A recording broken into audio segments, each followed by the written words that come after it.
Bonsoir.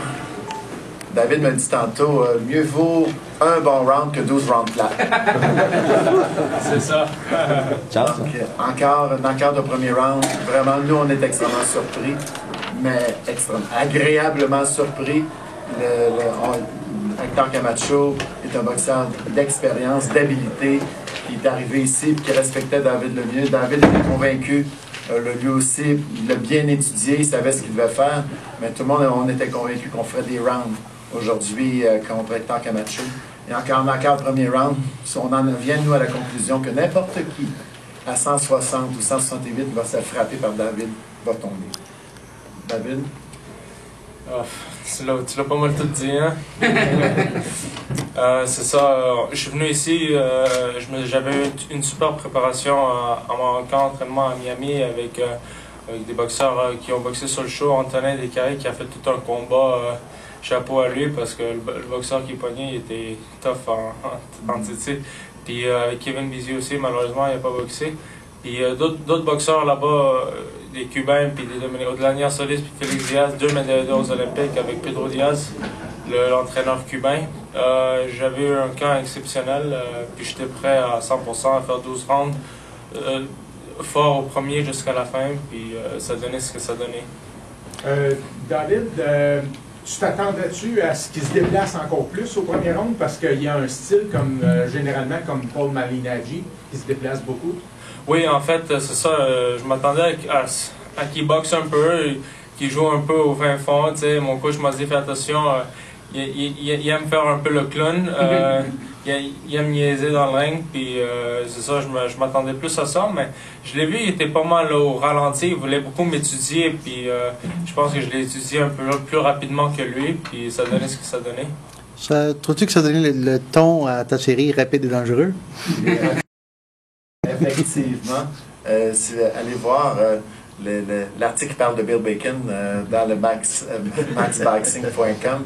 Il disait que c'était un journaliste américain qui disait que c'était un véritable test pour David Lemieux. Ce combat-là a été présenté en direct en Argentine, en Turquie, en Afrique du Sud. Les gens pensaient avoir un long combat. Finalement, une chance qu'on avait Antonin Descaries sur le programme. Parce qu'il aurait fallu... Le soir aurait fini tôt. C'est ça. Donc, c'est exceptionnel. Vraiment exceptionnel. J'ai jamais vu ça. Quelqu'un frapper avec autant d'autorité. Mais ça nous amène où, Yvon, là, dans un avenir assez rapproché? Mais si tu avais été là dans nos autres conférences de presse, tu aurais su que la série est faite pour que David devienne aspirant numéro 1. Et après ça, qu'il soit championnat du monde. J'ai lu les gars. Ah, ben c'est parfait. Donc, ta question, ben c'est ça. Mais la réponse est là. Son prochain combat, c'est le 3 décembre. Contre un adversaire qu'on va tenter d'amener pour... qu'on va aller chercher pour essayer de lui donner encore de l'expérience. Will that fight be at 162? À 160. Yeah. Okay. You prefer as 160 or 168 from the last fight, David? I'm on 160 right now, so I'd rather stay at 160. You're more comfortable? More comfortable, of course. The more weight, the better, you know. The more I can eat, but at 160, I'm comfortable, I'm strong, and I'm fast. Comment allez-vous faire pour trouver des adversaires pour David? C'est ça. Ah, ça ne sera pas, contrairement à ce que vous pensez, ça ne sera pas nécessairement difficile parce que là maintenant, il est classé très haut. Et il y a une ceinture importante. Donc, il va toujours avoir quelqu'un, quelque part, qui pense que David n'a pas été vraiment testé et qui va vouloir prendre sa place dans les classements, prendre sa place. Là, je m'en vais au congrès de la WBC et c'est certain qu'on va revenir de là avec une sanction d'un combat éliminatoire. Et donc, le gars qui va avoir été choisi pour un éliminatoire avec David Lemieux, il va être content d'être là, d'avoir sa chance. David, tu as fait plier les genoux avant de l'envoyer à terre. Quand tu as fait plier les genoux, as-tu senti que ça ne durera pas bien longtemps encore? Je pense que c'est la question. Je pense que c'est la réponse à cette question. Oui, c'est ça. Je l'ai vu quand il a plié les genoux au premier round. Je dis, oh, ça va bien. Est-ce que tu visais le knockout à la fin, dans les dernières secondes? Oui, oui. Tu visais dès que je l'ai atteint la première fois, quand il a plié les genoux puis j'ai fait la petite danse, j'ai vu que ça allait pas durer longtemps, ça. Tu as été très gracieux avec ton adversaire après la victoire. Tu disais que c'était un grand boxeur. Si lui, c'est un grand boxeur, toi qui le démolis en down the round, ça fait de toi un surhomme? Non. Moi, je suis un boxeur qui est bien entraîné, puis qu'il s'en va pour un championnat du monde, puis qu'il veut devenir champion du monde très bientôt. Does this reassure you now, especially the Camacho, that he has over 50 fights? So now it reassures you that you can definitely compete with anybody, right? I was very sure since the beginning. Every training camp I do, I have full trust in my team. I know that once they put me in with somebody, we're gonna win, and we're gonna do whatever it is to be world champion. Vraiment droitier, gaucher. Il tombe. Yvon, toi qui étais sur le ring, est-ce que tu as entendu un peu ce qu'il disait dans le côté de Camacho après le combat? Est-ce qu'il était désorienté au point de savoir qu'il n'y avait pas Il se demandait pourquoi le combat avait été arrêté. Ah ouais? C'est bonne Il pensait qu'il n'avait pas commencé le combat encore. Il va se battre le 3 décembre et après ça. 11 février. T'as pas peur, et 8 avril. Même si c'est des combats qui sont courts, l'entraînement, il fait que tu dois s'entraîner très dur. Et là, seulement dans 6 semaines, le 3 décembre. Je pense qu'il y a une bonne équipe, une très très bonne équipe. Quand on a fait le programme, c'était avec son gérant et entraîneur Ross Amber, avec Pedro Diaz, et c'est dans la direction qu'on veut l'amener. Est-ce que ça veut dire qu'il va... Il est jeune, puis il a besoin de boxer souvent. On lui en donne l'opportunité. S'il arrivait à un offre pour un combat éliminatoire rapidement, après les fêtes par exemple, est-ce que vous iriez? Mais c'est ce qu'on veut, un combat éliminatoire. Peut-être le 11 février, peut-être le 8 avril. Ça va dépendre comment long ça va être difficile à négocier ça. Quand on va revenir de là-bas, on va avoir une période de 30 jours de négociation libre avec celui qui aura été choisi. Et si on réussit à faire une entente rapide, on pourrait peut-être l'amener en décembre, mais ça me surprendrait que ça aille vite comme ça.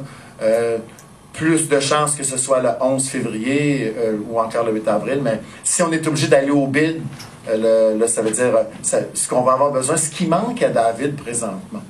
Vous savez, il pourrait se battre avec les Kelly Pavlik, les Martinez et les Paul Williams de ce monde. Ses entraîneurs me le confirment. Et à chaque fois que je le vois sur le ring, on le sait, mais c'est parce qu'il n'est pas rendu là au niveau de sa popularité, au niveau de sa notoriété. Aux États-Unis, on n'a pas encore là. On va faire encore un grand pas. Vous savez, avant Ayala, il était classé 23e au monde. Après Ayala, il est arrivé 3e. Et là, on a eu seulement on a eu une semaine à peu près pour vendre cet événement-là à cause de il y a eu Bouté, il y a eu Pascal. Mais même avec le peu de temps qu'on a eu des demandes de télé internationale un peu partout. Ça passait aussi sur ESPN3. Donc, graduellement, on va avoir, c'est sûr que là, il fait beaucoup de bruit. Et on est prêt maintenant, et des gens de Showtime et d'HBO, mais on sait qu'on ne pourra pas avoir une date 2 avant que la moitié de l'année soit passée. On a déjà des ententes pour le mois de juin, pour que si éventuellement il se battrait en championnat du monde là. Donc, notre objectif, c'est de lui donner cette notoriété-là, cette visibilité-là, de façon à ce qu'on n'ait pas de problème à aller chercher une télé importante qui va nous permettre de se battre avec qui que ce soit champion à ce moment-là. Est-ce que tu repars en entraînement, David? Oui. Ouais. Oui, assez bientôt. Et pour le prochain combat, là, tu vas partir... Pour le 3 décembre? Oui. Il n'y a rien encore de confirmé, mais c'est sûr que je vais être en entraînement puis très bientôt. Okay. Ce qui n'est pas déterminé encore, et on va en parler un peu plus tard, c'est Jean-Pascal va être en camp d'entraînement, c'est soit qu'il accompagne Jean-Pascal en camp d'entraînement, ou bien qu'il s'entraîne ici avec Ross, que Ross retrouve son survêtement et ses espadrilles. Are you getting at all anxious, David, in the whole process, and the fact that you're knocking these guys out in the first round, and you want more of a challenge, more... This is more of a challenge. Every fight I fight, it's not. I'm not fighting bums. These are great fighters. Every time we put the challenge, I pass the test and I do it easier than we thought. so it's not in the ring that the challenge is at my training.